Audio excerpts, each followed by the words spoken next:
de Panamá. De hecho, el Ministerio de Economía y Finanzas de Panamá ha mostrado, digamos, de cierta manera su descontento y su, digamos, no acuerdo con la calificación de Fitch, en parte argumentando precisamente por estos últimos tres criterios, el tema de que en las finanzas externas se ha manejado de manera bastante sólida. Panamá obviamente usa el dólar y no tiene un problema de tener, digamos, reservas o tener un banco central que se tenga que preocupar por cambio de divisas. Y que si bien es cierto en cuanto a las finanzas públicas han hecho, digamos, algunos esfuerzos, para mi opinión como analista realmente el peso de la calificación está más bien en estos criterios institucionales, en estos criterios estructurales con temas de institucionalidad. Por ejemplo, la percepción de corrupción que entra en este criterio, que al final acaba siendo 20% de la ponderación, si se fijan, acaba teniendo un peso mayor que las finanzas públicas y que las finanzas externas. O sea que realmente, pese a que Panamá ha hecho unos esfuerzos importantes en cuanto a tratar de salir de algunas listas y se han creado instituciones como la Superintendencia de Sujetos No Financieros y se han hecho, digamos, esfuerzos importantes para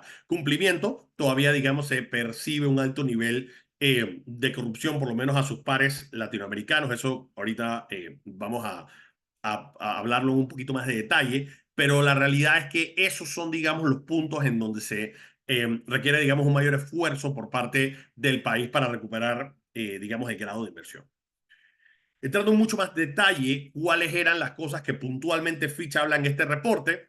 Fitch te habla de que hay una persistente presión fiscal, han habido unos desafíos en la consolidación fiscal. Esto tiene que hablar tanto de gastos como de ingresos.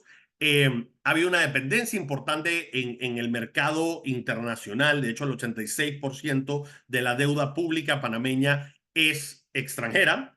Habría que hacer esfuerzos importantes para dinamizar el mercado local.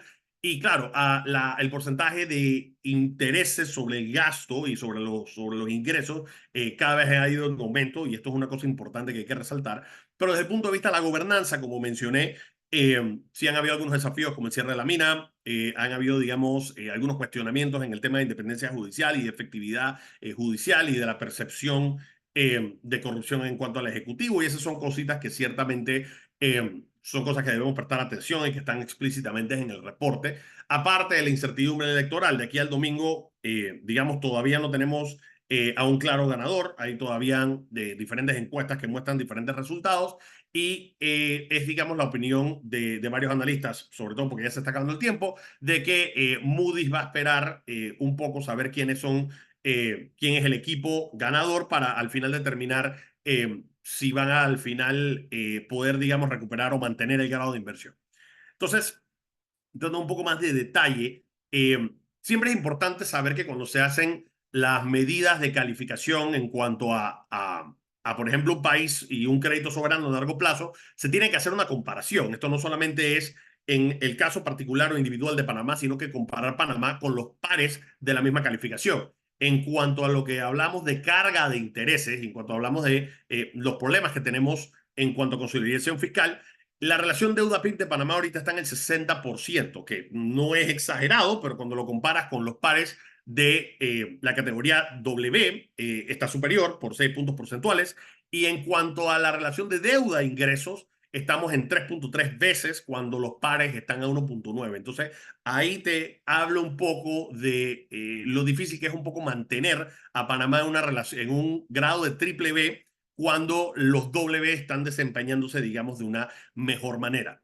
De igual forma, una de las cosas importantes que tenemos que relacionar es que Panamá suele ser uno de los países, por lo menos en la región, que tiene una menor relación de ingresos sobre el PIB. Eso no es necesariamente malo por alguna situación en donde los ingresos son mucho menores que los gastos y se están financiando, lo que veremos ahorita, más gastos corrientes en proporción al PIB en lugar de en relación a gastos de capital o inversiones. Eso sí acaba creando un peso. Para que tengan una referencia, los ingresos del canal representan 25% del ingreso del gobierno central, pero el ingreso que recibimos por parte del canal el año pasado se fue exclusivamente para el pago de intereses, y este tipo de cosas a nivel de consolidación fiscal suele ser de preocupación por parte de las calificadoras. Aquí quiero ir un poco rápido, pero uno de los temas que nosotros podemos ver es que históricamente la deuda había estado creciendo más rápido de lo que había estado creciendo el PIB. Entonces, esto no es, digamos, algo reciente, esto es una acumulación de sucesos que se han estado dando, que han sido exacerbados por la pandemia y las actuaciones post pandemia de la administración, pero que esto es evidentemente algo que no ha ocurrido de la noche a la mañana, sino que ha habido un deterioro constante de las finanzas públicas que se debe, digamos, enmendar en la próxima administración.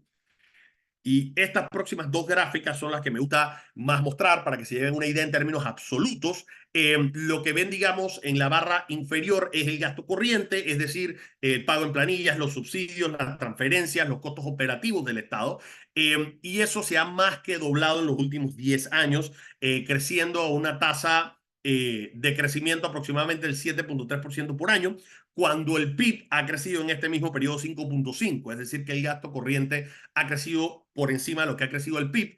Y lo que es lamentable es que el gasto de capital, es decir, la inversión, ha disminuido. Es decir, nosotros estábamos invirtiendo en términos absolutos más dinero en el 2013 que en el 2023. Así que ahí, digamos, sí es un cuestionamiento importante por parte de las calificadoras, que la deuda que se ha estado financiando ha ido a financiar más gasto corriente que financiar inversión. Al final, y una crítica, digamos, que se le ha estado haciendo a la administración, es un poco el tema de que la deuda al final no está quedando en cosas que le tengan, que podrían ser considerados activos productivos o que aumenten la capacidad productiva del país, como por ejemplo la ampliación de carreteras o la creación de nueva infraestructura logística, sino que más bien ha ido para compensar lo que en su momento se consideraron, digamos, medidas contracíclicas por la pandemia, pero que, digamos, al final, objetivamente hablando, no generan mayor recaudación porque no generan empleo. Entonces, ahí hay una pequeña preocupación que ha estado siendo recurrente en los informes de las diferentes calificadoras. Y esta es la misma gráfica, pero en términos relativos, y se nota un poco más abruptamente que de cada dólar de gasto, antes en el 2013 teníamos que era casi a la par lo que se gastaba en capital y lo que se gastaba en gasto corriente, pero que hoy en día solamente el 19% del gasto va a capital y el 69% va a gasto corriente. Es decir, hay que repriorizar el gasto para un poco argumentar crecimiento hacia futuro, generación de empleo y por ende recaudación tributaria para que se pueda manejar la deuda de una manera más sostenible. Algo que definitivamente no ha beneficiado a Panamá no ha sido solamente el aumento del riesgo país, sino también que las tasas de interés se mantienen altas. Las perspectivas de que las tasas se mantengan altas, por lo menos de aquí a final del año, siguen siendo bastante altas. Esta es una proyección de la semana pasada, pero que sigue estando bastante similar, digamos, a esta mañana, en la que todavía hay un porcentaje de probabilidades que las tasas se mantengan a las tasas que están actualmente, o que por lo menos estén arriba del rango de 4,75, por lo menos, digamos, de aquí a final de año. Y al final esa es nuestra base y nuestra tasa base de referencia para la deuda de la República. Sería la tasa del FED más el riesgo país. Entonces ahí tenemos, digamos, un costo de deuda históricamente bajo. Panamá se había estado financiando a una tasa de 3% hace un par de años, cuando las tasas en Estados Unidos eran prácticamente cero, pero ahora que las tasas están en el norte del 5%, evidentemente cualquier emisión de deuda en este momento va a tener un costo que va a ser históricamente alto, comparable a cuando no éramos grado de inversión antes de la década de los 2000. Esta proyección se va a mantener probablemente hasta finales del 2026, en donde la propia Reserva Federal proyecta que la tasa SOFR de 3%, de 3 meses va a estar en 4,11 a finales del 4, perdón, a finales del 2026. Así que, digamos, no es necesariamente prudente esperar que sigan bajando las tasas, porque las tasas se van a mantener relativamente altos y que, digamos, esa caída, y esto es sujeto evidentemente cómo va cambiando la información de inflación y desempleo de Estados Unidos, no debemos esperar, digamos, cambios abruptos en la caída de las tasas de interés. Esto, como lo mencioné, ha impactado directamente en cómo el costo ponderado de la deuda ha ido en aumento. Hemos pasado en el 2021 tener un costo promedio de 3,9, ahora estamos en 5,3, un aumento significativo en el costo ponderado de la deuda, y ha venido principalmente de lo que nos ha costado, digamos, conseguir fondeo en el mercado de capitales internacional. que como mencioné, representa 86% de la deuda total. De hecho, si podemos ver, digamos, las tres emisiones recientes que se hicieron el 22 de febrero, una de las cosas que podemos apreciar es que las tasas ya reflejaban una tasa de interés o un cupón correspondiente a un país que no era grado de inversión, teniendo unas tasas superiores al 7.5% para un plazo de 7 años. Ahorita mismo nosotros, digamos, los rendimientos han ido ajustándose precisamente en ese último bono que acabo de mencionar. Y en el bono del 2038, ahorita mismo el rendimiento es por debajo del cupón, o sea que se está vendiendo a prima esos instrumentos, pero ciertamente no es positivo para, digamos, las finanzas públicas que se tengan esas tasas superiores al 7% para lograr financiar. Y hablando un poco del tema de la gobernanza, yo creo que el tema de la mina fue una, digamos, de las noticias principales a nivel internacional.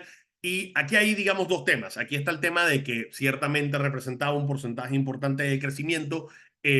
Hay unos cálculos que consideran que va a subir un punto porcentual el desempleo por la pérdida de los trabajos directos e indirectos de la mina, pero aquí va un poco más allá de eso. Aquí va un tema de que la recaudación tributaria iba a aumentar gracias digamos, los aportes que se iban a hacer con esta mina en particular, pero también quedó un poquito en cuestión el proceso y el manejo, digamos, de la administración en cuanto a la paz social de cómo se manejó el cierre de la mina y la aprobación de la mina. Al final, creo que se vio como positivo que el órgano judicial haya declarado inconstitucional o que haya encontrado cláusulas inconstitucionalidad en el proyecto, pero de cierta manera se ponen un poquito en cuestión de que la Asamblea de Diputados no hizo una revisión exhaustiva porque cómo es posible que salgan tantas cláusulas de inconstitucionalidad. No nos vimos bien desde el punto de vista de la gobernanza e institucionalidad. Y es que si nosotros utilizamos métricas como la de Worldwide Governance Score, estamos en el percentil 55, estamos en el percentil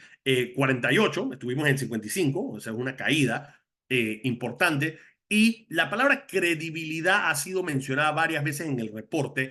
La credibilidad está porque nosotros tenemos una ley de responsabilidad social fiscal que establece un límite al déficit de 2% y un máximo en la relación deuda-PIB de 40%, que en los últimos 10 años realmente nada más se ha cumplido 2 veces para el caso del déficit y para la relación deuda-PIB en los últimos años no se ha cumplido. Entonces, ahí vamos a ver, digamos, eso en un poco más de detalle.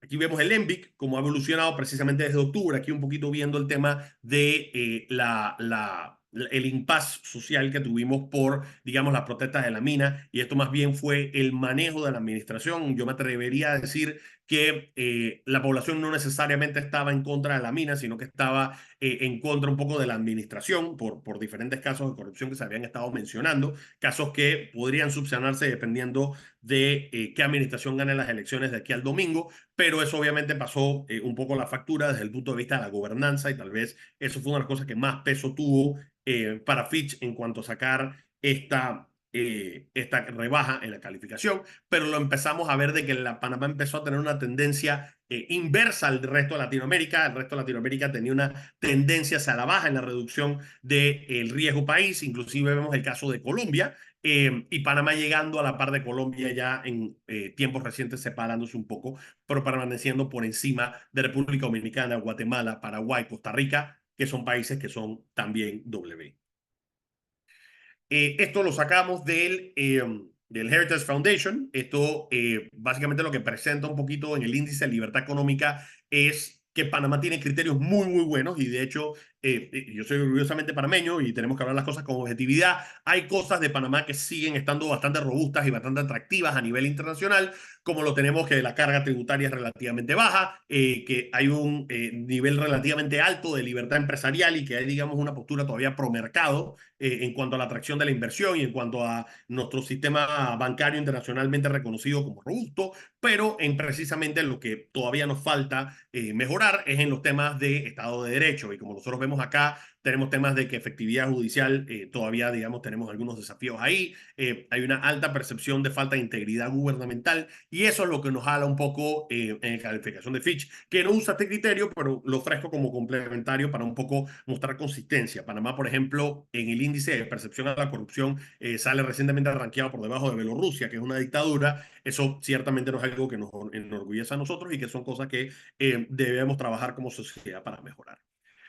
Aquí les mostramos un poco lo que decía, el tema de credibilidad. La raya horizontal que nosotros mostramos en el 2% es lo que establece el límite del déficit. Ese límite de déficit fuera de esta administración que tuvo que administrar la pandemia, tampoco se estaba cumpliendo las administraciones anteriores, como lo pudimos ver entre el 2013 y el 2022, solo 2 años se cumplió con el déficit y que a partir de, digamos, la transición del 2018 al 2019 ya estábamos superando esa relación 40 PIB y que se ha mantenido por encima de 40% en aproximadamente 60% hasta el año pasado. Se espera que este año se mantenga en una relación de 60% con la caída que vamos a tener en el crecimiento. Vamos a seguir creciendo en positivo. Fitch calcula 2.5. Algunos economistas, como por ejemplo los del Fondo Monetario Internacional, también están considerando que vamos a crecer arriba del 2%, pero comparado con lo que habíamos estado creciendo históricamente, esto es bastante bajo.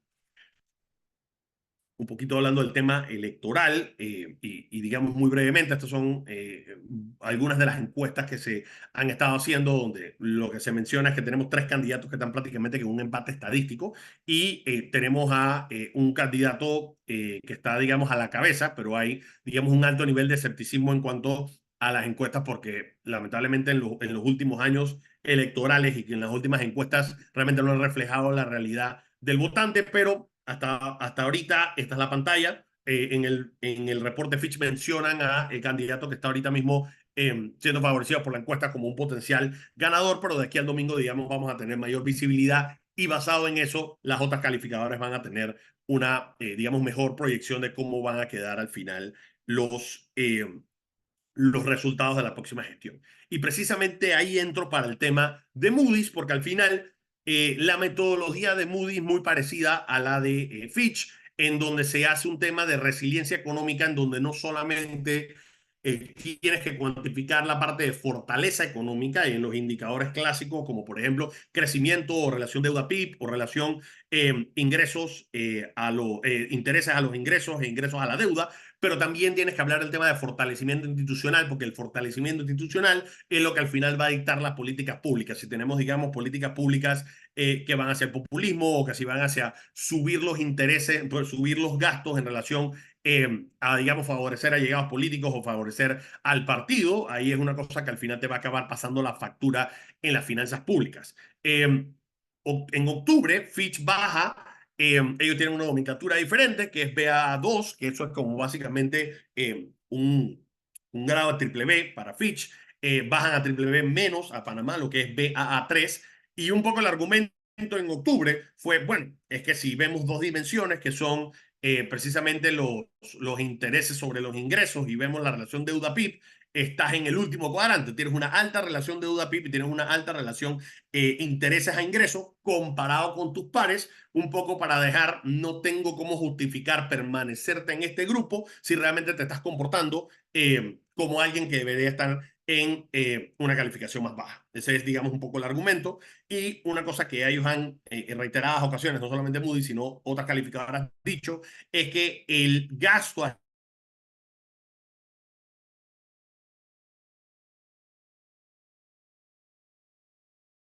está orientado más hacia la parte del gasto corriente. De Moody's es miento que sea ha crecido más rápido de lo que ha crecido el Producto Interno Bruto de Panamá y, por ejemplo, tenemos que se ha estancado el gasto de capital, lo que es el CAPEX, se ha estancado desde el 2013 hasta el 2022-2023. Entonces, ahí ciertamente toca hacer para la próxima administración una repriorización del gasto. Un poco ya para concluir, yo creo que algunos factores macroeconómicos relevantes e importantes, digamos, viendo hacia adelante y viendo cuáles son las cosas que debe hacer Panamá. Este es un poquito el perfil de la deuda y como lo vemos está altamente concentrada en, digamos, los próximos 5 años. 14.000 millones de dólares de la deuda actual, que son de 50.000 millones, se tiene que pagar en los próximos años. En la práctica esto no se paga, esto se refinancia, pero lamentablemente se estaría refinanciando con tasas de interés todavía relativamente altas, como mencioné hace unos minutos. Pero lo que sí notamos es, si notan en la parte del medio un hueco, en donde están, digamos, amortizaciones entre el 2037 y el 2044, que al final crea, digamos, un cierto nivel de espacio para que se pueda hacer un tema de liability management en el que se llevan algunos de los compromisos del corto plazo a estos momentos para que, digamos, el repago podría promediar, digamos, por debajo de los 3.000 millones de dólares por año. Eso podría, digamos, hacer que el manejo de las finanzas públicas sea un poco más sostenible.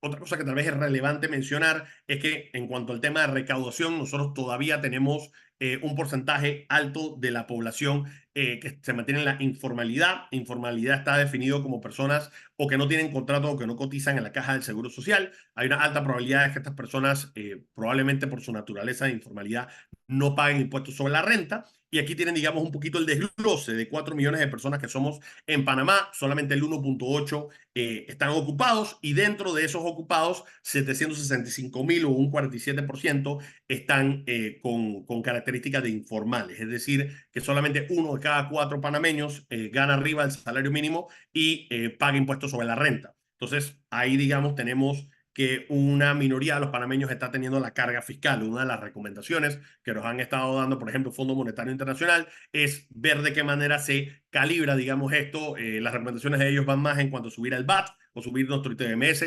Yo estoy muy a favor de esa postura, soy más de subir precisamente esta base tributaria, tratar de reducir la informalidad, por lo menos en unos 150.000 empleos informales y convertirlos en formales. Eso se puede hacer a través del aumento en el gasto de CAPEX, en aumento en el gasto de inversión, y de esa manera podemos, digamos, no solamente bajar la informalidad, sino también ayudar a bajar el desempleo, que pese a que ha bajado desde COVID, como lo ven en la gráfica, sigue estando superior a lo que teníamos pre-pandemia en el 2019 en cuanto a términos porcentuales. Y es que un poquito ven la gráfica que les está mostrando informalidad. 47% no es lo más alto que hemos tenido. Lo más alto que hemos tenido fue precisamente en pandemia, pero sigue estando por arriba del promedio histórico. Y, digamos, poder tratar de llevarlo a los niveles más bajos que tuvimos en el, por ejemplo, 2011, que tuvimos un 37% de informalidad, implicaría tratar de reducir la informalidad en 75.000 empleos, que, digamos, es una meta bastante potable. Idealmente llevarlo al nivel de Chile, que es 20% menos de lo que tenemos ahora, y de ahí salen esos 150.000 empleos, y eso ciertamente aumentaría, digamos, no solamente la recaudación, sino que ayudaría a que el repago de la deuda sea de una manera más sostenible. Y de mi parte, yo sé que tenemos el tiempo limitado, estoy abierto para cualquier pregunta, pero de mi parte, ahí les dejo mi presentación y estoy abierto para cualquier pregunta. Yui, te cedo la palabra. Magdiel, gracias por la invitación. No, gracias a ti, Eric, y la verdad impresionante manejo en el tiempo, justo cayendo donde nos corresponden ahora 15 minutos para preguntas y respuestas. Por acá tenemos una de las preguntas que nos llega desde el chat y esta pregunta es de Carlos Rojas y dice, ¿qué medidas debe tomar el próximo gobierno para no perder la calificación? Mira, tiene que mostrar pasos fuertes y contundentes que vayan dirigidos a la mejora de la institucionalidad. Como nosotros vimos, ese fue, digamos, uno de los mayores pesos que le pone la calificación de Fitch y que ciertamente es un criterio importante para Moody's. Nosotros, por ejemplo, sí tenemos que, digamos, arreglar ciertas cosas como volver a regresar paulatinamente. No va a poder ser en un par de años. De hecho, he hecho cálculos que esto podría tomar tal vez 8 años, regresar de vuelta a una relación de deuda PIB del 40%, pero para poder lograr eso es una combinación de cosas. Lo que hay que hacer es formalizar empleos y generar empleos formales. Los empleos formales se generan con inversión y la inversión se genera con confianza. O sea que cualquiera de los candidatos que gane el domingo tiene que dar un paso creíble y fuerte hacia lo que es el fortalecimiento de la institucionalidad para que la inversión extranjera directa venga al país y eso se pueda, digamos, ver reflejado en un aumento en el empleo y poniendo un aumento en la recaudación. Eso es lo que nosotros tenemos que hacer, digamos, para enfocarnos como país. Y la evidencia está en que países que no son grado de inversión, como lo mencioné, Costa Rica, Guatemala, República Dominicana, son países que no tienen el dólar, no tienen el canal, tienen impuestos más altos, pero de todas maneras han sido más atractivos para la inversión extranjera directa los últimos 3 años. ¿Y qué han hecho estos países? Han empezado a fortalecer la parte institucional. Yo creo que Costa Rica es el que ha estado ganando en cuanto a esto, pero República Dominicana también ha hecho esfuerzos para mejorar su percepción de corrupción y la efectividad judicial. Esos son los pasos que debemos empezar a enfocarnos. Gracias, Eric. También hay una, bueno, no es una pregunta, es una solicitud, si se puede colocar nuevamente la información de contacto que están pidiendo Con acá. gusto. Lo otro es, aquí hay otra pregunta. Nos dicen, excelente presentación, comentario. ¿Usted cree que si el gobierno no atendió el tema de la informalidad, no podríamos crecer en materia tributaria? No atiende, me imagino que quiso decir. A mí, a mí me parece una medida contracíclica aumentar los impuestos en una situación donde el crecimiento va a ser lento. Al final, si por ejemplo nosotros subimos un impuesto como el ITBMS, que es el que tiene, digamos, mayor capacidad de recolección, y es lo que han hecho, digamos, algunos otros países, te voy a dar el caso de Perú, que por ejemplo, cuando hizo su reforma tributaria, baja el impuesto sobre la renta a las empresas, un poco para atraer y hacer atractivo a las empresas internacionales a establecerse en Perú y cotizar en Perú. Lo que suben es el VAT, que al final le estás transfiriendo la carga tributaria directamente a la persona individual. Obviamente las empresas también pagan VAT, pero al final está recayendo, el precio más sobre las personas.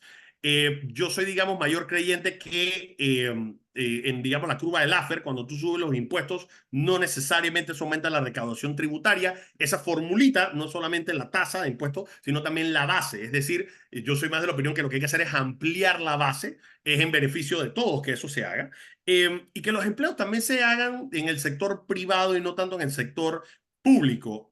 Nosotros tenemos que, por ejemplo, 1.8 millones de los 1.8 millones de personas ocupadas, 252.000 son empleos en el sector público. Entonces, eso es un alto porcentaje, considerando que si sacas a los informales, quedamos en aproximadamente 1 millón de personas. Eso acaba siendo casi el 25% de la población ocupada. Y la realidad es que la inversión extranjera se ha estado yendo a otros países y el trabajo formal no se está pudiendo crear precisamente por el nivel de burocracia e instabilidad política que hemos estado teniendo los países en este país recientemente. Así que una de las cosas que yo pensaría antes de un tema de ajuste tributario es precisamente optimizar las cosas que ahorita mismo están, subóptimas. Efectivamente, que hace más sentido que sencillamente eh, echar dinero a un saco roto. Ahora, Y, y, a si, esta, y si pudiera hablar como decimos en Panameño, calzón quitado, si sube la recaudación se la gastan más, así que por ahí no va el tema. Totalmente, que ese es otro de los temas sumamente importantes. Esta pregunta también está muy interesante, Eric, y son las implicaciones en el sector financiero, o sea, en bancos, cooperativas, financiamiento, aumentos de tasas de interés. ¿Cómo esto aplica con el tema también de la rebaja en la calificación? Mira, al final la calificación de riesgo soberano impacta al país porque suele ser el techo. Y digo suele ser porque salió un banco de la localidad que mantuvo el grado de inversión pese a estar en Panamá, y al final eso muestra un poco el nivel de robustez que tienen varias de nuestras instituciones financieras, pero suele ser que en la enorme mayoría de los casos, cuando un país pierde la calificación de riesgo, se lleva a todos sus países. De hecho, hay varias multinacionales panameñas, multinacionales en Panamá, que emiten en el mercado local y que han perdido el grado de inversión precisamente por su exposición a riesgo país y por su exposición a riesgo gobierno. Entonces, eso lamentablemente se va a ver transferido digamos, a los ciudadanos y a las empresas como un aumento de las tasas de interés, porque el costo de fondeo va a ser más alto. Y no es tanto un aumento en el costo de fondeo, sino más bien una limitación en las fuentes de fondeo, porque al final los mercados de capitales que no pueden invertir en países que no cumplen con el criterio de grado de inversión, independientemente de la tasa. Entonces, ¿qué es lo que vamos a ver en el corto plazo? De no poder mejorar, digamos, nuestra percepción de riesgo país, que va más allá de la calificación. Eso se verá traducido como un aumento en el costo de las hipotecas, en el aumento de los préstamos a las pymes, porque al final el costo de fondeo va a ser más escaso, y para, digamos, poder aumentar los depósitos, vamos a tener que, para poder hacerle más atractivo a los depositantes, aumentar las tasas de interés. Ese aumento en la tasa de interés, tanto local como extranjera, va a verse traducido al consumidor final como un aumento en la tasa del préstamo. Claro que eso va muy de la mano también con la siguiente pregunta, que era el impacto real en la gente de a pie, porque a veces se piensa que estos impactos solamente recaen sobre el sector financiero o el sector bancario, pero hay una implicación real y una afectación en aquellos consumidores. Mira, y realmente el que tiene la mayor carga o el que se afecta más por la pérdida del grado de inversión es precisamente lo que nosotros llamamos el panameño de a pie o digamos la persona promedio, por dos razones. Al aumentar el costo de fondeo para el Estado, eso significa que se tiene que pagar más en intereses. Entonces, cuando uno está estableciendo el presupuesto, un aumento en los intereses se acaba al final perjudicando el presupuesto que va asignado a gasto de capital o a las inversiones. Para mí, las inversiones son muchísimo más importantes que, por ejemplo, los subsidios o los gastos corrientes del Estado, porque el capital es lo que genera ingresos futuros y genera ingresos futuros no solamente porque hace el país más competitivo o aumenta la capacidad productiva del país, sino que genera empleos y esos empleos al final acaban creando un efecto no solamente en consumo, sino en ahorro, de que aumenta la recaudación tributaria. Y ese aumento en intereses lo podemos ver muy fácilmente con lo que pasa el año pasado. El año pasado, y se lo puedo mostrar nuevamente, el año pasado nosotros teníamos que lo que recaudó el Canal de Panamá era aproximadamente 2.300 millones de dólares y eso es precisamente lo que se nos acaba de ir en pago de intereses. O sea que lo que estamos ganando del Canal de Panamá, que es 25% de la recaudación tributaria, acaba yéndose a pagar los intereses, que es lo que podemos apreciar, digamos, acá en esta última diapositiva que vemos aquí en esta última barrita. Esos 2.300 millones es ese costo de intereses y ese costo de intereses al final acaba impactando cuando se va a asignar a presupuesto de inversión, porque al final tienes que pagar los intereses antes digamos, invertir. Entonces, ahí le vemos un efecto directamente al panameño de a pie. Obviamente, se sacrifican, digamos, las inversiones que generan empleo y de cierta manera también el panameño se ha afectado con escuelas que al final todavía no están en buen estado, esa es una inversión, carreteras que no necesariamente se han arreglado, eso también es inversión, pero desde el punto de vista también de ciudadanos en el sector privado, el costo de fondeo hace que el costo para las pymes o el costo de financiamiento para las pequeñas empresas sea al final más caro. Entonces, esa es, digamos, un poco la preocupación que yo tendría al panameño de a pie, que va más allá de, el costo que tendrían a las empresas. También le afecta, digamos, al ciudadano que podría en algún momento tener que contribuir más si alguien quiere subir el ITBMS, pero también ve menos, digamos, servicios públicos. Por supuesto, tenemos un par de preguntas más. Creo que nos quedan unos 6 minutos para responder las preguntas. Esta Ok, es de Alfredo perfecto. Pascal. ¿Qué tan dependiente era el crecimiento del Producto Interno Bruto de Panamá del gasto público y qué tan posible impacto tendría en el Producto Interno Bruto una reducción de dicho gasto y un aumento de dinero destinado a amortizar la deuda?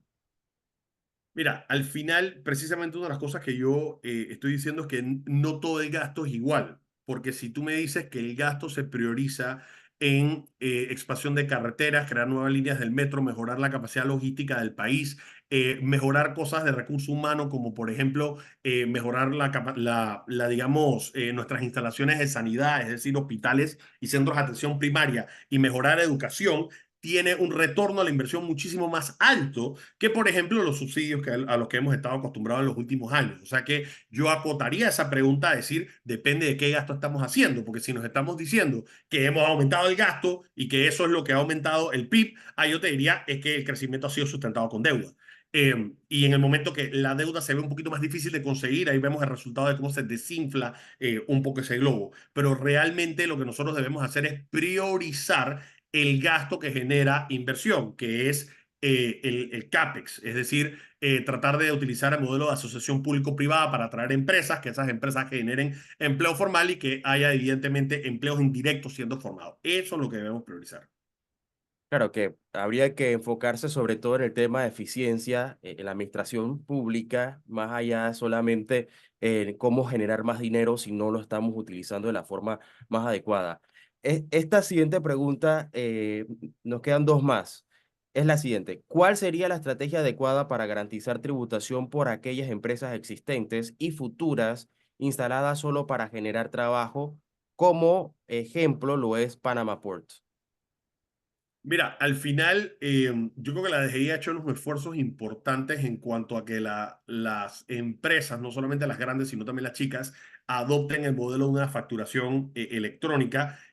Si nosotros vemos, digamos, los indicadores internacionales, una de las principales barreras a la inversión es precisamente el alto nivel de burocracia. Cuando nosotros nos comparamos contra otros países en el tema específicamente de tributación, ahorita no me acuerdo del número exacto, pero por ejemplo, si se van al informe de Doing Business del 2019, que sigue siendo, o el del 2020, perdón, que sigue siendo relevante, el informe de Doing Business lo hacía World Bank, en tributación ranqueábamos de 170 y tanto de 183 países. Y una de las cosas que nosotros veíamos ahí es que la cantidad de horas dedicadas a el pago de tributos era absurdamente alto. Estábamos hablando de que era de aproximadamente 10 semanas cuando hacías el cálculo de todas las horas que se dedicaba. 10 horas de un año de 50, perdón, 10 semanas de un año de 52 semanas. O sea que estamos hablando de más el 20, un poco menos del 20% del total del tiempo se dedica al pago de tributos y aún así tenemos una recaudación tributaria baja en cuanto al PIB. Entonces, una de las cosas que yo digo que se debería hacer y ha sido la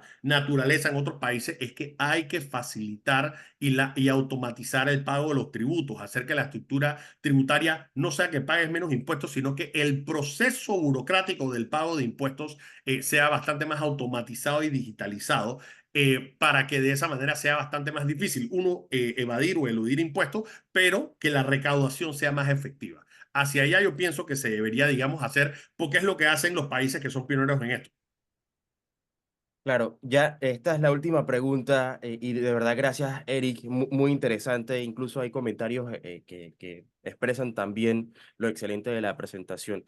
Esta A la orden. pregunta me parece muy interesante y es si puede haber evaluadoras de riesgo que no disminuyan la calificación de riesgo soberano a Panamá y qué consecuencia positiva o negativa habría en esta situación. Recordemos que como ya lo has mencionado, todavía ni Moody's ni Standard Poor's han rebajado la calificación a Panamá.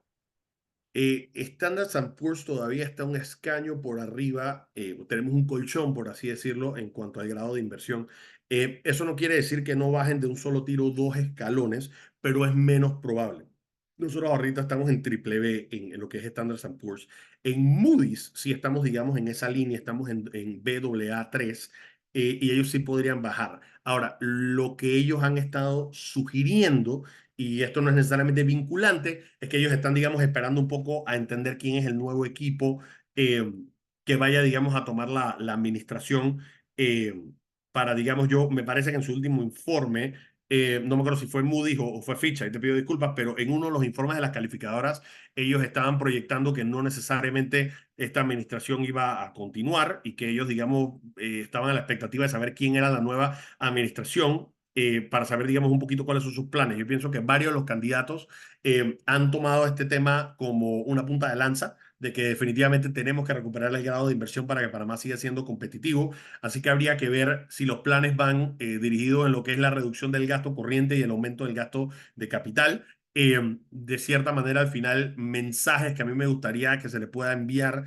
desde la próxima administración hacia las calificadoras es un poco un tema de continuidad técnica, no política, es decir, que no haya, digamos, un barrido de las personas que estén trabajando desde un punto de vista técnico, un poco del concepto este de carrera administrativa, por lo menos para los puestos técnicos dentro del departamento del Ministerio de Economía y Finanzas, pero que también haya, digamos, pases firmes y sólidos desde la presidencia de la República hacia abajo, en que se va a fortalecer la institucionalidad, se va a reducir el gasto corriente en por lo menos 3.000 millones de dólares por año y que se va a priorizar atraer inversión extranjera directa a través de la asociación público-privada para que, digamos, esos inversionistas internacionales puedan crear empleos formales.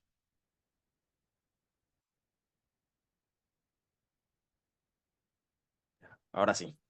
Muchísimas gracias, Eric.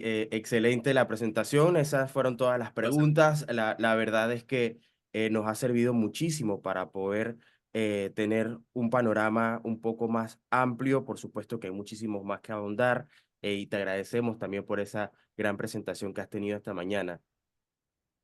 Un placer. Bueno, nosotros tenemos que avanzar.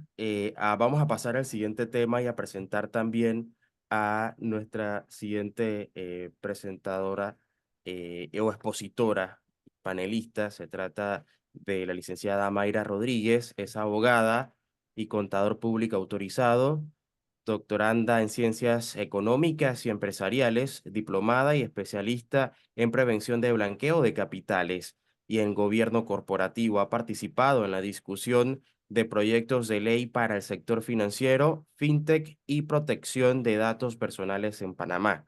Socia fundadora de Fides Consulting, firma panameña de asesoría jurídica especializada en fideicomisos, banca, tributación, gobierno, riesgo, cumplimiento, GRC, compliance penal, prevención, perdón, de sobornos y corrupción, con más de 25 años de experiencia profesional y trayectoria en el sector financiero. Adelante, bienvenida a este webinar, licenciada Rodríguez.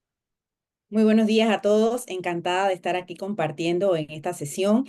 Interesantísimos los temas que acaba de compartirnos Eric respecto a cómo estamos nosotros sobre las evaluaciones y calificaciones, ¿verdad?, de riesgo. No obstante, en esta oportunidad y quizás tomando en consideración los temas que han abordado hasta este momento, tenemos que también analizarlo desde una perspectiva un poco crediticia en relación a cómo esto puede afectar esta rebaja de calificación que tanto hemos escuchado esta mañana en nuestra gestión de cumplimiento para la prevención de blanqueo de capitales. Podríamos pensar que estos temas no tienen o no guardan relación. Sin embargo, cuando vamos a analizarlos en contexto un poco más amplio, podemos verlos desde distintas perspectivas. Es decir, estuvimos escuchando análisis económicos de cómo estamos a nivel de país en cuanto a los distintos sectores, los aportes, los gastos y todo lo que guarda relación con las inversiones como país. Sin embargo, nosotros también tenemos que mirarnos hacia lo que son los actores de esta economía pujante de nuestro país, Panamá. En este sentido, me refiero a los sujetos obligados financieros, no financieros, e igualmente a aquellas empresas que realizan actividades que todavía no están sujetas directamente a cumplir con la prevención del blanqueo de capitales. Sin embargo, por sus operativas, por su gestión, pueden tener un impacto significativo en lo que nosotros día a día estamos revisando en los medios de comunicación, en las evaluaciones de riesgo que estamos recibiendo como país e inclusive en todo lo relacionado a las listas del Grupo de Acción Financiera, la lista de la Unión Europea, de la OCDE, en fin, de organismos internacionales que también están a la vista de todo lo que está en este momento generándose en Panamá.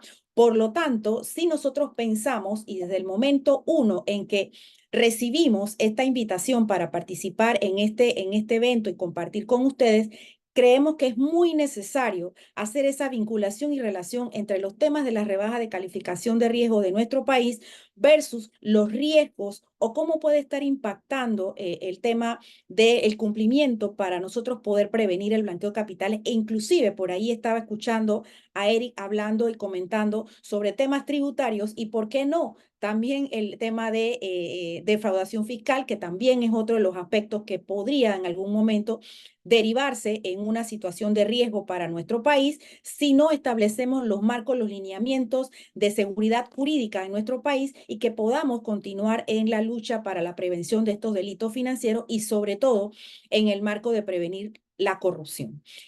Nosotros tenemos diversos temas relacionados y vinculados a la calificación de riesgo y pensamos que esto, pues reitero, tiene un impacto totalmente en nuestra gestión. Y como les comentaba, nosotros pensamos que estos riesgos de calificación no tienen tanta vinculación o relación, los vemos aislados unos de otros. Yo no sé si a ustedes les ha pasado en este momento que les estoy hablando del tema, Mayra, pero esto qué relación guarda o qué tiene un tema con el otro? Pues muchísimo, porque reitero, los actores, el sector económico, las empresas, las actividades que nosotros realizamos como personas naturales, como personas jurídicas, pues tienen inherencia en todo lo que estamos nosotros comentando, porque somos parte de los que generamos estos ingresos, los que generamos los gastos, somos también subordinados y personas que estamos, ¿verdad?, de alguna manera solidariamente contribuyendo a todas las actividades económicas, a la administración del Estado, a la administración gubernamental. Y por qué no, los reguladores también son parte inherente en todo esto, porque tienen que coadyuvar a que todo este marco regulatorio pueda cumplirse, pueda tener también una seguridad en cuanto a la visual de los organismos internacionales, en cuanto a que estamos avanzando, estamos cumpliendo, tenemos un marco normativo, sujetos obligados financieros y no financieros que están comprometidos actualmente en la lucha contra el blanqueo de capitales. Sin embargo, como en todos, los riesgos siempre van a existir, porque los que somos estudiosos de este tema de cumplimiento, pues sabemos que el riesgo cero no existe y siempre vamos a tener allí esa constante en relación a cuáles nuestros resultados de comparabilidad en cuanto a los temas de evaluaciones de riesgo y sobre todo las actividades que son parte del enfoque basado en riesgo que nosotros nos encontramos con los lineamientos y las directrices y las recomendaciones también del Grupo de Acción Financiera. Actualmente en Panamá tenemos una ley 23 del 2015 y asimismo han recibido esta ley modificaciones y que van todas alineadas a poder lograr el cumplimiento de la prevención de riesgo y tomando en consideración estos factores como la actividad económica, las jurisdicciones, los tipos de cliente, producto y servicio. Pues todo esto, como nosotros escuchamos, tiene una vinculación directísima hacia las economías, hacia nuestras evaluaciones de riesgo y cómo nos perciben, ¿verdad? Estas empresas que son las evaluadoras, cómo nos perciben como país. ¿Qué estamos haciendo nosotros? Esto que comentaba el expositor anterior sobre la informalidad, de cómo esto ha evolucionado, cómo esto ha crecido, pues ya comenzamos a notar esas brechas abiertas y esas oportunidades de oro que existe para el crimen organizado de poder entrar hacia nuestros sectores, quizás evolucionando en las distintas etapas del blanqueo de capitales y poder entonces lograr ese objetivo que tanto pues siempre están allí constantemente de encontrar esas vulnerabilidades en cuanto a las personas naturales y personas jurídicas que igualmente son clientes de distintos sectores, clientes del sector bancario, clientes del sector no financiero, clientes de firmas de abogados, de distintas empresas nacionales y multinacionales que están creadas y tienen actividad económica en nuestro país. Entonces, sí tenemos realmente una relación directa entre todos estos temas y factores, porque efectivamente, ¿de qué nos vale nosotros estar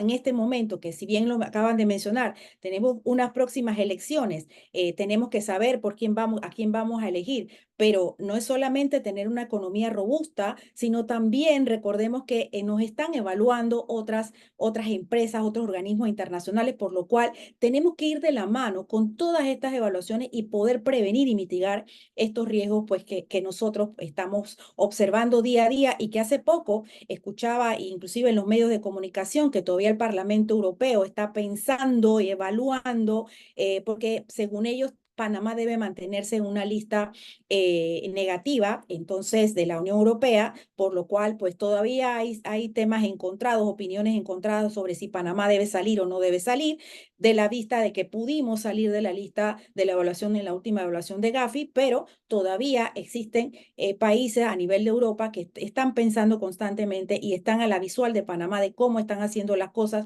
no únicamente en el ámbito de prevención de blanqueo de capitales, sino también en la prevención de delitos financieros como la defraudación fiscal. El tema de la contribución también que podamos tener nosotros como país para poder quizás borrar un poco esa imagen que podamos tener, porque efectivamente en Panamá nosotros pues todos tenemos unas obligaciones tributarias, tenemos que cumplir con medidas y lineamientos y normativas jurídicas. No obstante, pues siempre tenemos que tener la constante del riesgo que estamos nosotros asociados a verificar, inclusive a revisar en cuanto a nuestra gestión. Y esto es un poco un mensaje hacia todas aquellas personas o sujetos obligados financieros y no financieros, a los oficiales de cumplimiento, que no debemos perder de vista lo que está pasando, porque en este momento quizás le estamos dando prioridades a la economía, al tema de quiénes van a ser, sí, nuestros nuevos gobernantes, que no estoy diciendo que no sea tan importante, claro que sí lo es, pero no caigamos en esa distracción en donde pues estamos perdiendo de vista algunas posiciones y situaciones que se puedan estar generando en nuestro entorno y sobre todo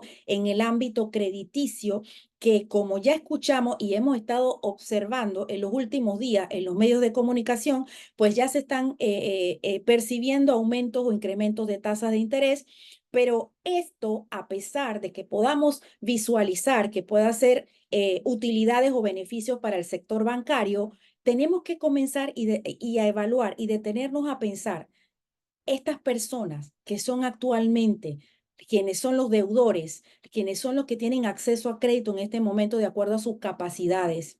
¿Qué va a pasar si nosotros seguimos de alguna manera presionando en cuanto a la subida de tasa, en cuanto a que las personas no vayan a tener acceso a crédito? Le estamos abriendo la puerta a aquel crimen organizado. Es el escenario ideal para él entrar al sector económico, a las empresas, a las personas, porque sabemos que muchas de las situaciones que derivan en el blanqueo de capitales son las necesidades de vida, necesidades económicas de cada una persona, de las personas. Y no quiero con esto, de alguna manera, excusar de que estas personas obedezcan a estas líneas del crédito, del crimen organizado, perdón, sino también a que tenemos que entrar a ver, a mirar quiénes son los actores y a quiénes son los actores que están dejando de estar en nuestro entorno, en nuestro ámbito, cuáles son sus perfiles, porque estamos, reitero, abriendo la ventana a posibilidad de que estas personas reempiecen o inicien a recibir fondos ilícitos para poder seguir operando, para poder seguir subsistiendo como empresa en sus actividades. Y es allí donde encontramos, identificamos las vulnerabilidades de los distintos sectores. Y es un poco lo que quisiera yo ahondar en esta oportunidad, en esta presentación, porque tal cual como les acabo de mencionar, aquí hay muchos actores, pero me voy a enfocar a las personas que son directamente nuestros clientes y tomando en consideración la calificación crediticia y los riesgos asociados al blanqueo de capitales, tenemos estos dos perfiles de personas, personas jurídicas que hoy día están realizando actividades. Y esto no solamente aplica para el caso de Panamá, esto aplica para todos los países. Nuevos accionistas en una estructura, en una empresa, en una sociedad. ¿Cómo nosotros podemos identificar que una empresa que ya es mi cliente, en el caso del sector financiero, en un crédito, que este cliente no ha tenido cambios o ajustes en sus perfiles de accionista? Porque yo puedo en el momento haber cumplido con todas las medidas de debida diligencia, conozca a su cliente, pero ¿qué pasa si durante la vigencia de la transacción, del crédito, de la cuenta, de la vinculación y la relación con el regulado, esta persona recibe un nuevo accionista vinculado o asociado a delitos? O está participando en el crimen organizado, y no solamente en temas de lavado de dinero, simplemente en tratas de armas, terrorismo, armas de destrucción masiva, narcotráfico. ¿Cómo nosotros podemos identificar? Y es aquí donde existe una de las vulnerabilidades. ¿Cómo accede esta persona a esta empresa, a este negocio? Claro, vio luces de oportunidades. Las empresas tienen una situación en este momento de crisis, de insolvencias económicas, de situaciones operativas que no cumplen igualmente con los perfiles tan estrictos que tenemos ahora o se mantienen ahora con el sistema bancario. Entonces, estamos de alguna manera, y me perdonan, pero la expresión, pero estamos poniendo contra la pared a estas empresas también, pero no podemos pasar de vista que estas situaciones pueden presentarse durante la actividad de una empresa. Tenemos una primera vulnerabilidad, nuevos aportes de accionistas que ya son parte de la sociedad o la estructura jurídica, pero que tienen vinculaciones con otras personas que están en el crimen organizado o están en actos delictivos, y que obviamente aporta ese ingreso, esa porción económica, o inclusive aportan equipos, inventarios que vienen producto de adquisiciones ilícitas o de fuente o de origen ilícito, y lo agregan como aporte a la empresa. Entonces, le estamos dando seguimiento a esto porque, reitero, todas estas situaciones de calificaciones repercuten inclusive en la visual de inversionistas extranjeros. ¿Cómo está esta empresa frente a los riesgos asociados a la calificación? ¿Le afecta, no le afecta? Definitivamente que sí, todas pueden estar afectadas de una manera u otra, de una manera más significativa, unas sí, otras no, pero tenemos nosotros también que no perder de vista esa relación que puede estar vinculando y vulnerando, reitero, todas estas posiciones financieras de cada una de estas empresas. Actividades con sujetos no obligados, cuyas actividades son de alto riesgo. Actualmente nosotros tenemos en un marco regulatorio para la prevención de blanqueo de capitales una lista de actividades económicas que están reguladas, inclusive se muestra quiénes son los sujetos actuales regulados, ¿verdad? Según el sector. Pero yo tengo que decir, aquí en Panamá y así como en otras jurisdicciones, en otros países, existen actividades que no están reguladas, no están sometidas a cumplir. Simplemente, pues, están naturalmente funcionando, operando. Pero ¿qué tanto riesgo eso me afecta en un tema de riesgo contagio, en un riesgo reputacional respecto a estas actividades que no están sujetas a prevención y que son clientes actualmente de la banca, de las firmas de abogados, de profesionales independientes, del sector inmobiliario, de distintos sectores que hoy día están regulados? Entonces, la situación económica que pueda estar en un momento ahorita de un espacio a la espera de qué va a pasar después del 5 de mayo, que son nuestras elecciones el próximo domingo, ¿qué va a pasar? Entonces, dependiendo de los resultados, las empresas comienzan a mover estratégicamente hacia qué sectores o hacia qué momento, hacia qué lados o hacia qué países van a generar o a compensar, a mover sus actividades y sus operaciones. Pero aquí tenemos otro factor importante, el factor de la jurisdicción donde realiza actividades estas empresas. ¿Son jurisdicciones de alto riesgo o no lo son?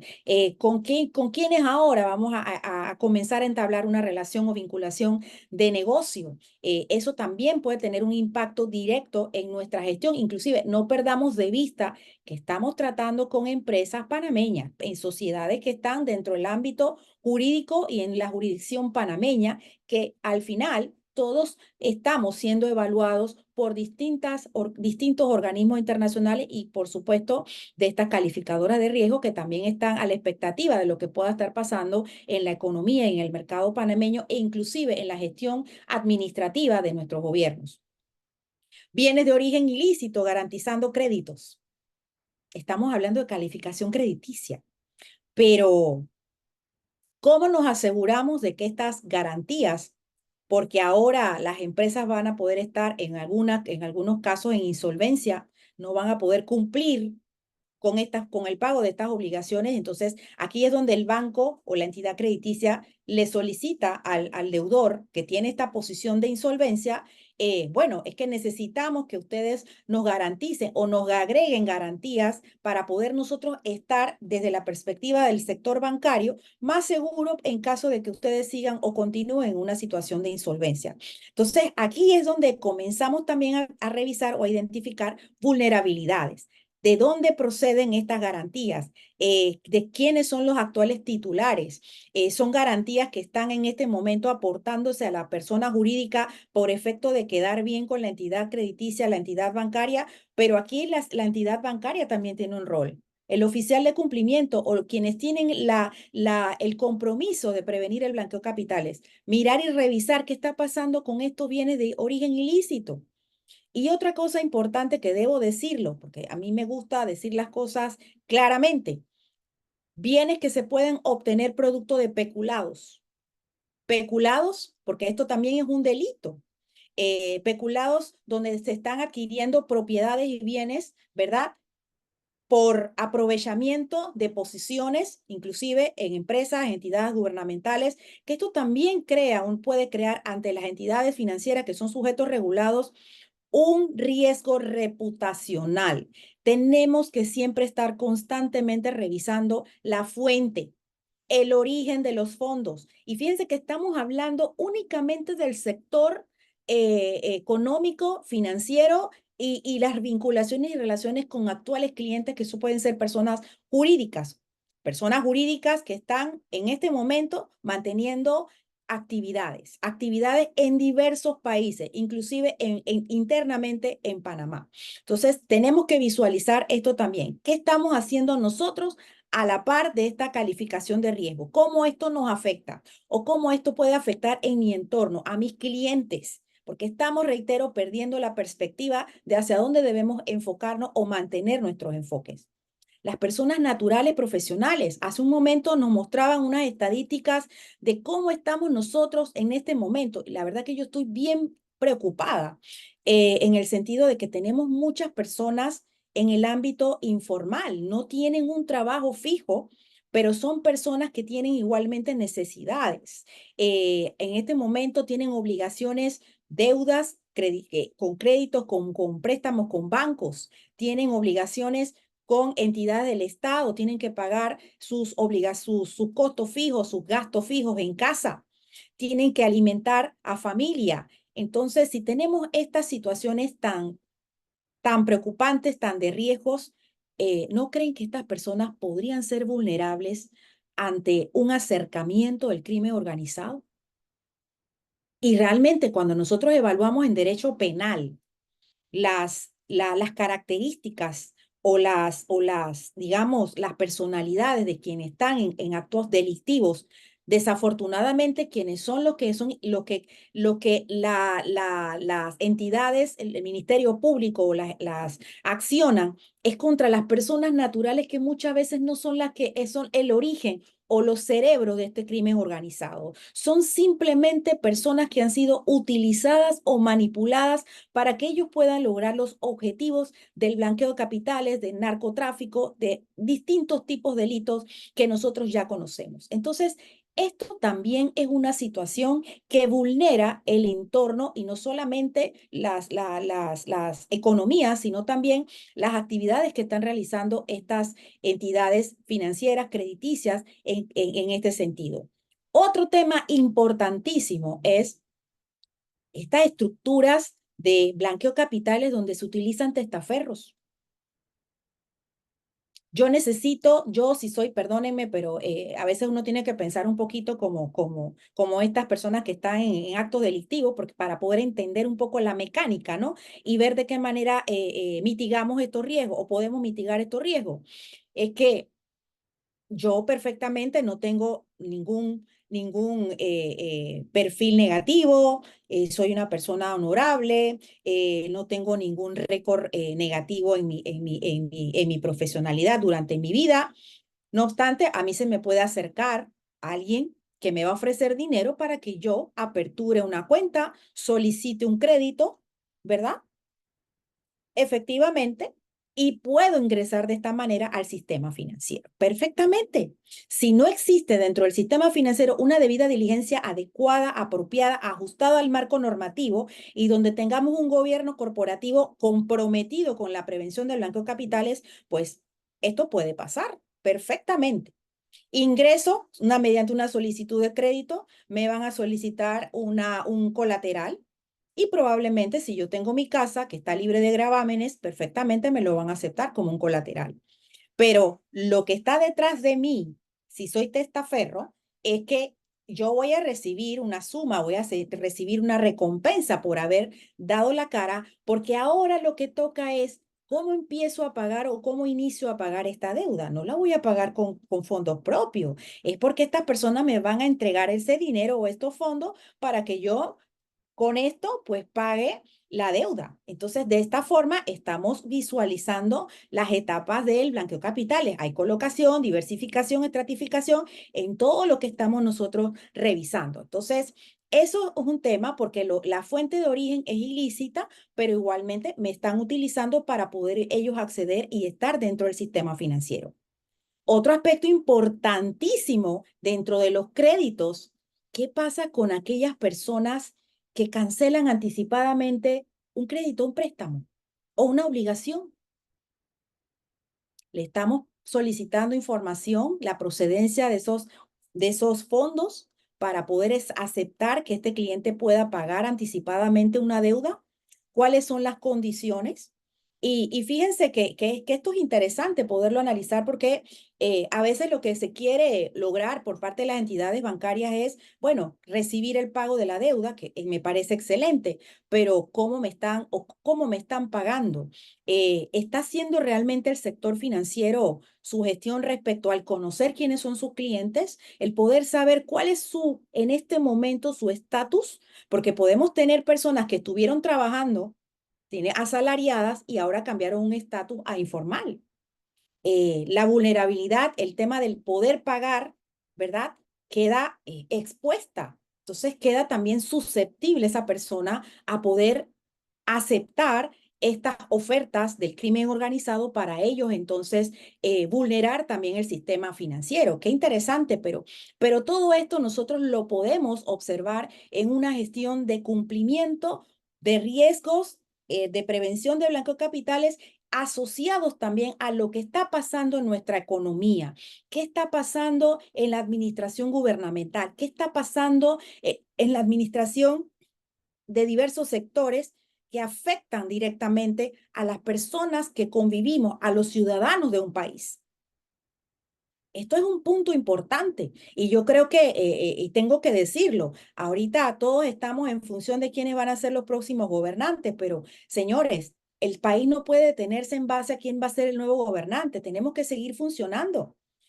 Muchas personas estoy escuchando en el sector gubernamental que están pensando si se mantienen o no se mantienen en sus posiciones. Señores, tenemos un compromiso hacia la prevención del blanqueo de capitales. Esto no para, esto no tiene un stop o podemos hacer pausa. Tenemos que continuar porque esto tiene un impacto directo en nuestras calificaciones, en nuestra visual hacia organismos internacionales. Y reitero, esto no es únicamente hacia Panamá, esto es hacia todos los países que estamos comprometidos con el compromiso de la prevención del blanqueo de capitales. Esto puede también impactar en otros aspectos y considerando el sector bancario, sector financiero, el sector que tiene y quizás también sujetos obligados no financieros que tienen que realizar transacciones hacia otros países por efecto de su operativa, de su actividad. ¿Cómo esto afecta? ¿Cómo esto puede impactar? Las entidades crediticias ante los corresponsales o ante otros bancos relacionados en las transacciones tienen que documentar esas transferencias, tienen que documentar toda esa transaccionalidad por efecto de que también tienen que cumplir con la prevención del blanqueo de capitales. Entonces, quedamos expuestos también. Conocemos que ahora, por el tema de mantener una evaluación mínima de riesgo, podríamos limitar esas operaciones con otras jurisdicciones, con otros países. Yo creo que hay que entrar a mirar, a analizar todos estos aspectos. El tema de ahora, yo era una empresa cuya debida diligencia era normal, de bajo riesgo, pero ahora por estar en un país con una calificación de alto riesgo, la debida diligencia se amplía. Ahora me van a exigir más documentación, más información, porque desconfían del entorno donde yo estoy operando, ¿no? Eso es importante. Yo trabajé muchísimos años en la banca y yo recuerdo que cada vez que se generaban estos estrés de calificación, de evaluación de los resultados, a veces estábamos con, wow, ¿ahora qué va a pasar? Ahora el corresponsal nos va a solicitar más información, nos va a ver como otros sujetos de riesgo. Inclusive la superintendencia de bancos comienza a emitir acuerdos para poder restringir y poder verificar y obligar un poco a todo el sector financiero a adentrarse un poco más en la debida diligencia o conocer quién era el beneficiario final en las transferencias internacionales. Comienza a apretarse un poco más, pero también debemos no olvidarnos del enfoque de la calificación de riesgo, ahora cómo nos perciben, y no únicamente en el ámbito de financiero, economía, actividad, sino también ahora de una perspectiva de administración gubernamental, la seguridad jurídica que debemos nosotros resguardar en cada uno de nuestros países. Eso es sumamente importante porque es parte de la imagen que nosotros tenemos que proyectar, que esto no solamente son reglas, regulaciones, normativas, sino también el compromiso de poderlos cumplir, de poder lograr dentro de nuestro entorno, nuestro trabajo, de nuestro día a día, el prevenir en todo sentido de los delitos financieros. Esto de una u otra manera está limitando las transacciones en nuestra gestión operativa administrativa. Las empresas que están utilizando en este momento obviamente al sector financiero para poder lograr los pagos y transferir los fondos para lograr comprar inventarios, comprar productos,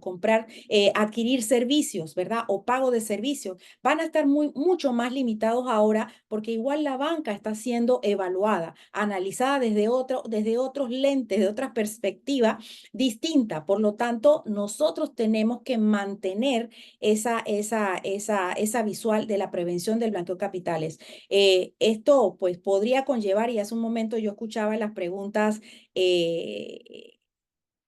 del tema tributario, del tema fiscal, pero que aquí también tenemos otra gran responsabilidad y yo creo que a veces no le estamos prestando quizás le estamos brindando la atención necesaria.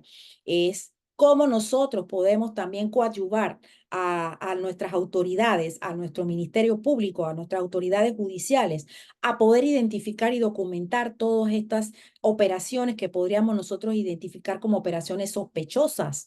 Tenemos que reportar bien, tenemos que documentar bien, porque es que no es únicamente el hecho de que yo cumplí y aquí está mi checklist y estoy cumpliendo con la gestión de debida diligencia, sino también mi compromiso. Yo tengo que reportar, yo tengo que cumplir el debido proceso, que esto va a abonar a que estas calificaciones de organismos internacionales como el Grupo de Acción Financiera, la Unión Europea, la OCDE, y ahora pues tenemos también las otras calificadoras en cuanto al tema económico y financiero de nuestro país, puedan también observar nuestra labor, nuestra gestión y poderla fortalecer.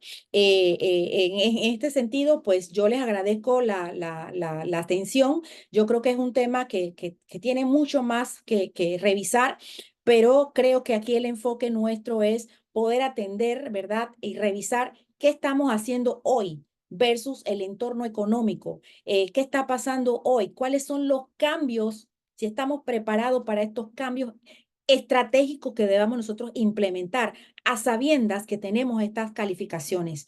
¿Qué estamos haciendo hoy por eso? Porque es que le estamos dejando todo el tema al Estado, a ciertos sectores, pero nosotros, ¿qué estamos haciendo para que eso también pueda cambiar? Nosotros somos los mejores actores para que eso cambie y pueda mejorar. Y precisamente en el cumplimiento normativo, en el entender que cuál de estos factores que hace un momento presentaba él en cuanto a la evaluación de riesgo de país, cuáles de todo esto me impacta. Y fíjense que él mencionaba el tema de la gobernanza. Es que sabemos que muchas de las decisiones que se toman en cada una de las entidades financieras, no financieras, provienen del gobierno corporativo.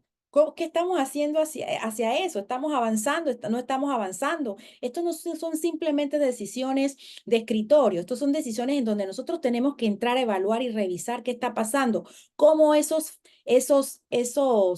porcentajes, esa información que nos están brindando estas calificadoras me impactan directamente en mi negocio.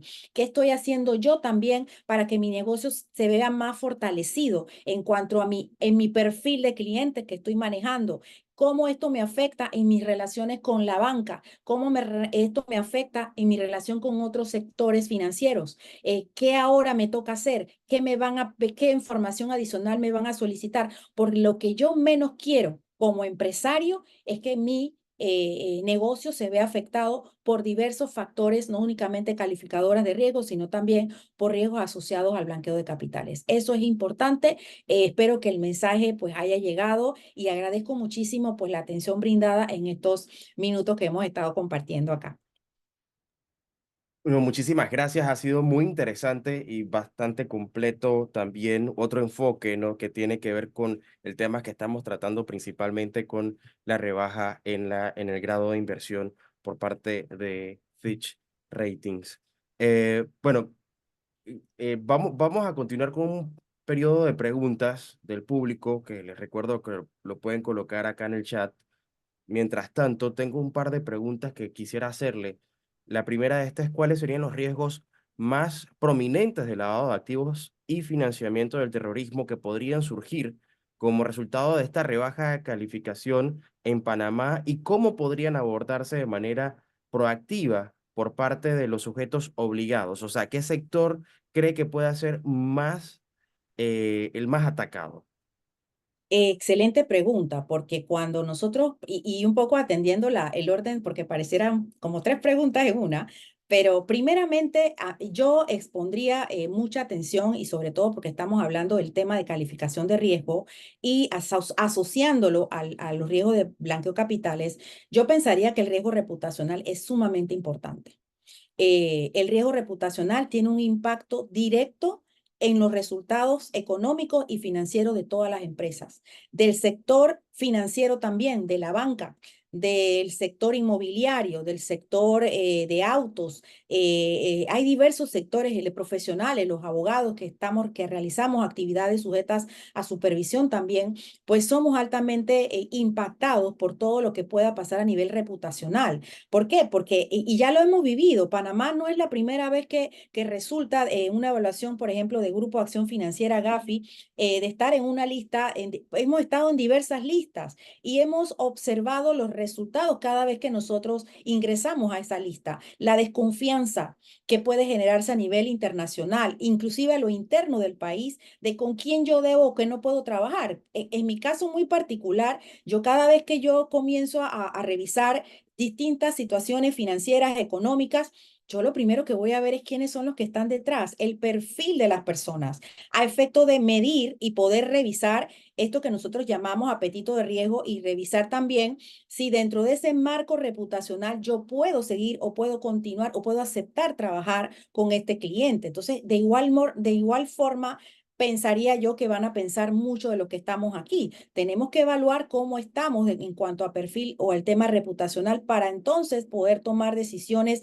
estratégicas. ¿Me conviene o no me conviene entrar en un país que tiene una calificación, por ejemplo, está en una lista de Gafi o está en una lista OCTE o está en una calificación bastante negativa en cuanto a lo que acabamos de comentar acá, en cuanto a lo que haya emitido Fitch Rating sobre estas evaluaciones de económicas y financieras, cómo se observa o se percibe el país? Entonces, pensaría yo que hay muchas cosas que tenemos que hacer, sobre todo porque cada uno de los sujetos regulados sabe que en función a su naturaleza, a su perfil de clientes, tiene que también generar una debida diligencia de bajo riesgo o de alto riesgo, dependiendo de los tipos de clientes, depende de sus perfiles de clientes, hacia dónde van a llevar esa debida diligencia. Eso es sumamente importante y no perder de vista, como ya lo he mencionado y lo reitero, es cómo estamos como país, qué está pasando en nuestro país que me puede afectar. Estas reuniones que hacemos de Comité de Prevención de Blanqueo de Capitales tienen que agregar estos temas. Esto no es únicamente revisar si fulano de tal, y perdone la expresión coloquial, fulano de tal cumplió y presentó la documentación.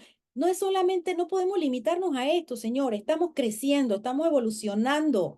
Y ya las medidas que van a venir más adelante van a ser mucho más amplias. Pueden ser quizás restrictivas en unos casos o flexibles en otras, pero tenemos que ir evolucionando hacia dónde nosotros debemos enfocar nuestra debida diligencia y no limitarnos solamente a lo mismo.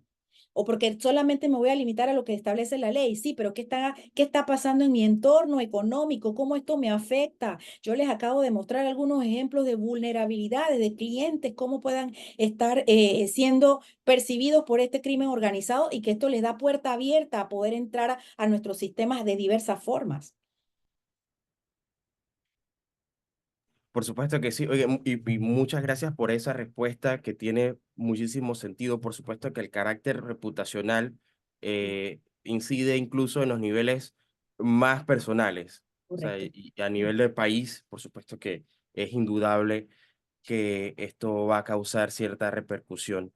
Bueno, quiero continuar con la siguiente pregunta y es, bueno, no tengo aquí el nombre, no me sale muy bien, pero la pregunta es la siguiente: ¿cómo se refleja efecto financieramente directa en las adecuaciones a realizar por pequeñas empresas, emprendedor y quienes perciben un salario?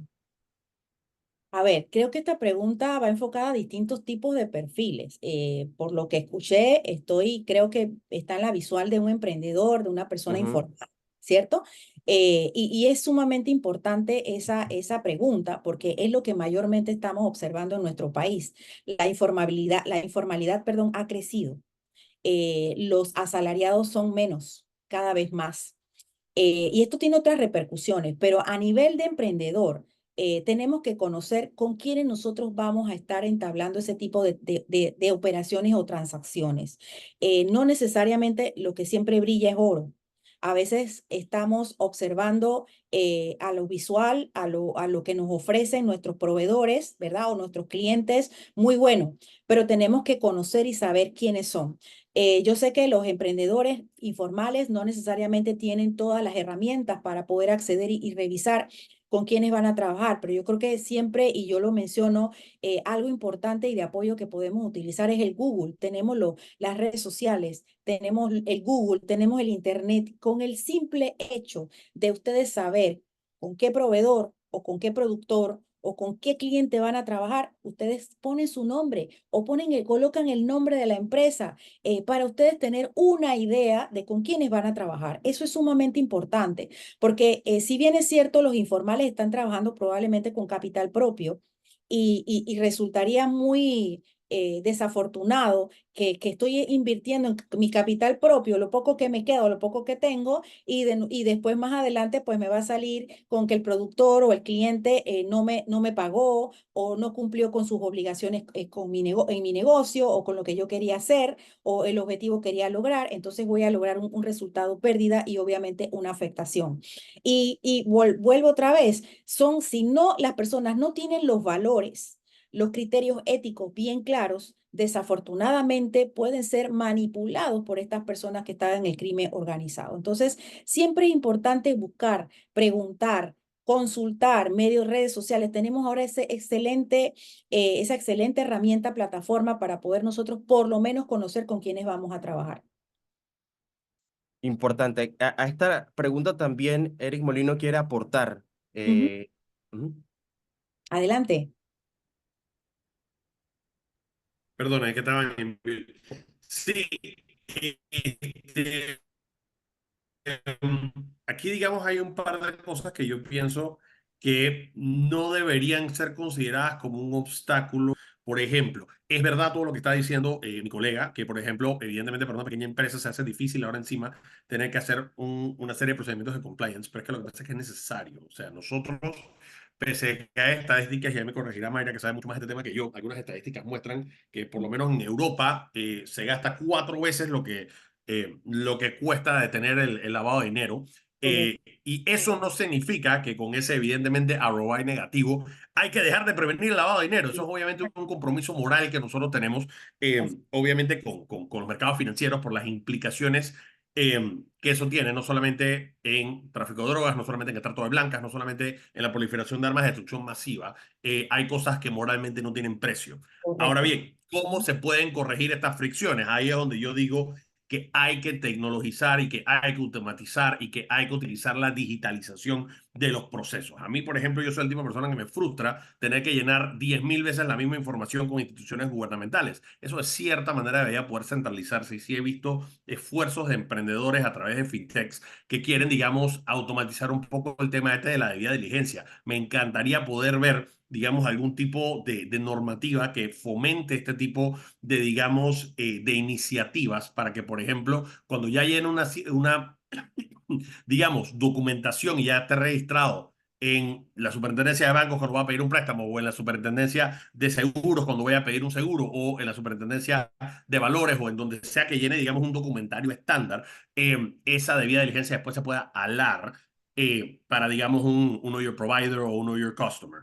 Sí. Evidentemente aquí nosotros tenemos un tema de privacidad de la documentación, pero yo no sé si a través de la Superintendencia de Sujetos No Financieros ese tipo de información uno podría tener acceso para evidentemente evitar de que, como estaba diciendo correctamente Mayra, se preste la informalidad para facilitar el mecanismo de el lavado de dinero. Eso es lo que quería aportar. Y gracias, Eric, porque también, según lo que has comentado, tendría que aportar algo. Si bien es cierto, efectivamente, y estoy de acuerdo, la tecnología es un aliado, pero también debo decirlo, nosotros nos encontramos con proveedores, personas que tienen en un momento dado un emprendimiento, pero hay que mirar también qué tipos de emprendimiento, qué tipo de personas son, en cuanto al tema, hasta dónde llega el tema, el factor informal. Porque efectivamente, si yo tengo, mi firma es pequeña, pero yo tengo las plataformas, las herramientas, la tecnología, digamos, el acceso económico para poder hacerlo, se va a hacer. Pero, ¿qué pasa con ese muchacho o esa muchacha que está empezando, que nunca ha trabajado y que ahora está emprendiendo? Y esto lo vimos mucho en el tiempo de pandemia, cómo se fue desarrollando y cómo fue creciendo, pero desafortunadamente, y tengo que decirlo, no hay espacios para capacitar a este tipo de personas que están en emprendimientos, que son informales, que ahorita están como que iniciándose, porque es que no ven oportunidades laborales en el sector. Entonces, hay que mirar un poco eso porque yo creo que estamos perdiendo el foco y me refiero al sector gubernamental y tal cual coincido, también estamos perdiendo el foco en las entidades financieras. Yo siempre lo he dicho, las entidades financieras se están enfocando mucho en los grandes, en los medios y en los grandes, pero el volumen del negocio lo van a encontrar en los pequeños, en los informales, y tenemos que mirar hacia allá. Aquí tenemos sistemas de medios de pago que son accesibles a todo tipo de personas, de alta o de baja o de media, ¿verdad? Pero yo creo que tenemos que ir hacia allá, a poder utilizar las herramientas, la tecnología que les sirve y le ayude a estas personas que están iniciando, a estos muchachos que entran a mirar oportunidades de crecimiento. Creo que también es importante. Por eso que les decía que no necesariamente tienen la oportunidad o tienen los recursos económicos para poder lograr estas herramientas, pero podríamos encontrar, como ya les acabo de mencionar algunos ejemplos, como apoyo, mientras que se logra ese crecimiento y no perder de vista los factores éticos, morales. Nosotros queremos, como yo siempre lo menciono, queremos dormir bien, con nuestra almohada bien, sin estar preocupándonos y mucho menos afectando a nuestra familia, porque también debemos pensar no únicamente en nosotros, sino en el entorno familiar y cómo afecta esto también el entorno económico y financiero de nuestro país. Muchísimas gracias, Mayra. Vamos con una última pregunta que tenemos por acá que nos dejan algunos de los participantes. Es la siguiente: al disminuir la calificación del riesgo de riesgo país, lo que en términos significa que el país disminuye su capacidad de pago para hacerle frente a sus compromisos financieros, lo que disminuye que el país sea atractivo para los nuevos inversionistas por el riesgo alcanzado. Ahora bien, esto es un comentario, parece de Johnny Espinosa. Es Ajá. así, ahora bien, esto crea que los inversionistas puedan coaccionar a las instituciones financieras y al mismo país a disminuir sus niveles de revisiones y regulaciones en materia de prevención del delito de blanqueo de capitales. Bueno, aquí está la pregunta: ¿cómo se maneja esta situación? Ok, bueno, tomando en consideración el comentario inicial, pues las instituciones financieras, indistintamente de lo que pueda estar pasando en el entorno económico, sea que recibimos una rebaja en la evaluación de riesgo, no puede cambiar sus parámetros. Recordemos que cada una de estas entidades, en este caso financieras, están obligadas a cumplir con un marco normativo en cuanto a la prevención de blanqueo de capitales e inclusive no solamente esta ley, hay otros marcos normativos en derecho penal que obligan, ¿verdad?, a todas estas empresas a estar sujetas al cumplimiento de las medidas de debida diligencia del conozca a su cliente. Entonces, esto no debería ser un factor de negociación, de que para yo entrar, invertir o solicitar un crédito, bájame o redúceme la debida diligencia o simplemente no me la apliques o simplemente pues trátame de bajo riesgo si soy de alto riesgo. Esto no es negociable, no debe ser negociable. ¿Por qué? Porque lo que hoy podamos recibir en dinero económico, beneficios, porque tenemos clientes muy buenos, millonarios y demás inversionistas, más adelante nos va a traer un dolor de cabeza si nosotros no hicimos la tarea de generar debida diligencia como establece el marco normativo de acuerdo al perfil de riesgo y al perfil que están manejando las empresas. Y un tema muy importante, porque estamos tomando en consideración los perfiles de riesgos, pero el perfil financiero es sumamente importante.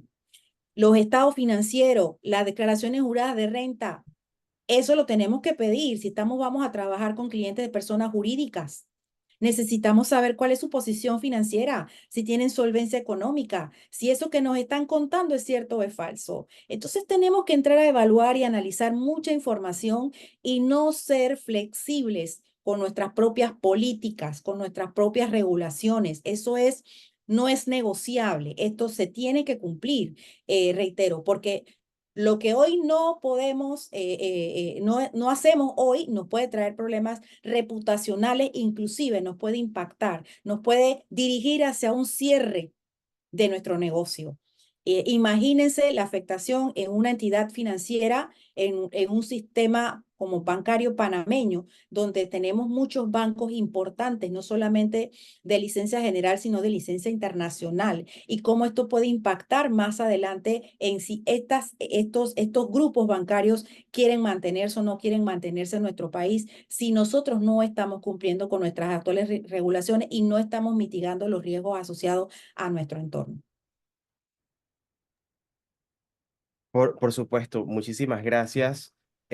Bueno, con eso no nos quedan más preguntas y la verdad es que ha sido una jornada bastante eh, educativa, interactiva, instructiva y con muchísimas dudas aclaradas. También, por supuesto, que queda pendiente lo que mencionaba Eric en su momento, esperar qué va a pasar este domingo, que probablemente eso también puede tener un impacto. Em, Quería pedirles si quisieran decir algo, una conclusión breve, Eric o Mayra. Bueno, Bueno, Eric, no sé, sí, adelante. Sí. bueno, las daba primero. Las daba Ah, primero. bueno, gracias. Gracias. Bueno, realmente muchas gracias por el espacio. Creo que interesante estos webinars que promueve Vive Compliance Magazine. Les agradezco muchísimo la invitación y realmente siempre enviarles este mensaje a todos los que nos están aquí escuchando y que están aquí con nosotros acompañándonos en esta sesión, que siempre es importante, reitero, no enfocarnos, no limitarnos únicamente a nuestro trabajo, a nuestras responsabilidades en nuestras empresas donde nosotros estamos. Tenemos que también mirar hacia el entorno, cómo ese entorno afecta o me afecta a mí en mi gestión operativa, administrativa y por supuesto de cumplimiento. El que yo no sea un sujeto regulado no significa que yo no pueda o no deba hacer una debida diligencia. Al contrario, yo tengo que estar seguro con quiénes estoy trabajando, con quiénes voy a trabajar. Entonces, no perdamos de vista esto y el compromiso y siempre la ética, los valores, primero, ante todo en lo que nosotros siempre estamos haciendo. Somos seres humanos y lo que mejor queremos para nuestro país es que sigamos operando y que los niveles de riesgo sigan reduciéndoles para que nos permitan a nosotros como país seguir creciendo. Muchas gracias. Bueno, de mi parte, también mostrando agradecimiento por parte de Vive Compliance. La verdad es que me gustó mucho la presentación de Mayra y la verdad es que estoy totalmente de acuerdo con ella en cuanto, digamos, al compromiso moral que nosotros tenemos también como país, porque como mencioné, ahorita mismo lo que está trazando a Panamá o lo que está, digamos, obstruyendo a Panamá no son temas necesariamente económicos, son temas reputacionales que tienen una incidencia y un impacto directamente en lo económico. Como mencioné, las tres fricciones, bueno, creo que no lo mencioné, las tres fricciones más grandes para la inversión en Panamá son alto nivel de burocracia, corrupción y mano de obra inadecuada. Y las tres cosas están relacionadas.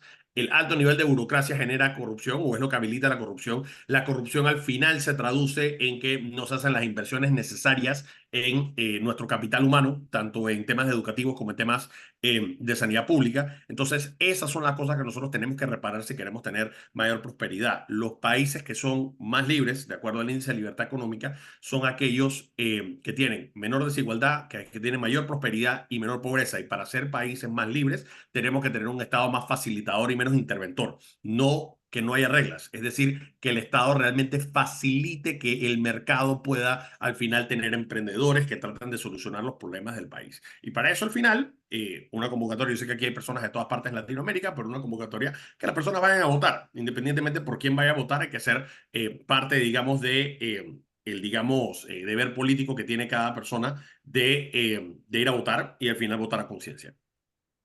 Por supuesto, un gran cierre. Muchísimas gracias por esas grandes exposiciones muy completas, excelentes las dos. Creo que las respuestas fueron muy atinadas a cada una de las preguntas. A todos los participantes, gracias. También gracias a Vive Compliance, de mi parte, Magdiel Torres. Espero que tengan un excelente día o tarde, depende de dónde se encuentren a cada uno de sus países. Así que, Judy, también gracias por la oportunidad y bueno, será hasta una próxima ocasión y espero que estén muy bien. Un placer.